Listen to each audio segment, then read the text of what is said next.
আজকে আমি মাছ মাংস কিছুই রান্না করব না। আমি আজকে শাকপাতা দিয়েই চালিয়ে দিব।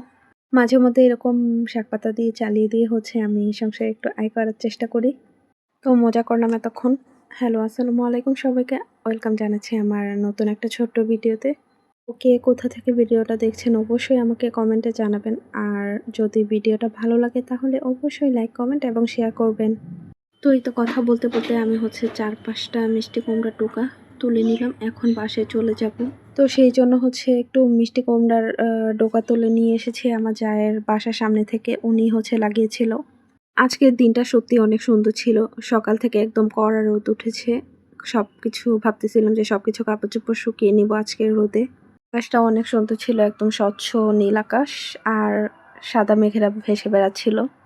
কথা বলতে বলতে আমি রান্নাটাও স্টার্ট করে দিয়েছি। এদিকে ওনাকে বলছিলাম আমার কাজের জেঠিকে যে কাটা বাছাটা করে রাখেন। আমি শাকটা নিয়ে এসে তারপর কেটে দিবেন। আমি রান্নাটা বসিয়ে দিব। করলা ভাজিটা কাটতে দিয়ে আমি শাকটা আনতে গিয়েছিলাম। এখন ভাজিটা আগেই আমি বসিয়ে দিয়েছিলাম। উনি সবকিছু আমাকে কাটা বাছা করে দিয়ে চলে গিয়েছেন। এখন আমি রান্না বাড়াটা করে নিব। শাক পাতা বলতে আমি আজকে একটু শুটকি রান্না করব। অনেকদিন যাবৎ শুটকি খাই না। মন চাচ্ছিল কয়েকদিন যাবৎ খুব করে যে শুটকি খাবো, কিন্তু বৃষ্টির জন্য বাইরে বের হওয়াটাই পসিবল হচ্ছিল না। দুপুরবেলা যখন রান্না করব তখনই আর কি বৃষ্টিটা থাকে, তো শাকটা আনতে আর যাইতে পারিনি। তো আজকে সকালবেলা অনেক বেশি রোদ উঠেছিল, তো ভেবেছি আমি যে আজকে এই শাক পাতাটা রান্না করব। তো এখন আমি মশলাটা কষানোর পর শুটকিগুলো দিয়েছি কষানোর জন্য।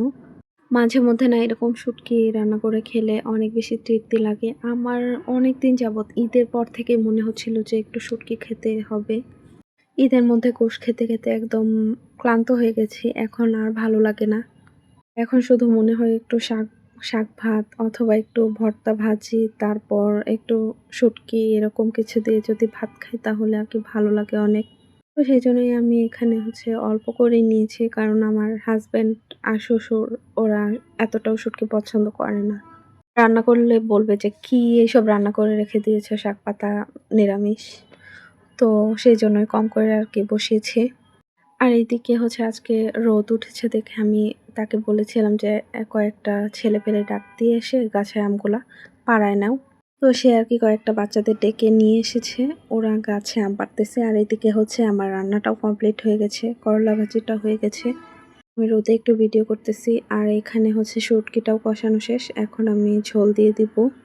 ঝোল বলতে হালকা আর একটু পানি দিয়ে আরেকটু কষিয়ে নিব, তাহলেই আমার রান্না শেষ হয়ে যাবে। সামনে পিছনে যত গাছ ছিল সব গাছের আম পাড়ানো হয়েছে। এই কয়েকটা আমই হয়েছে। বৃষ্টিতে আসলে সব আম পচে গেছে আর এইগুলাই লাস্ট আম আমাদের গাছে।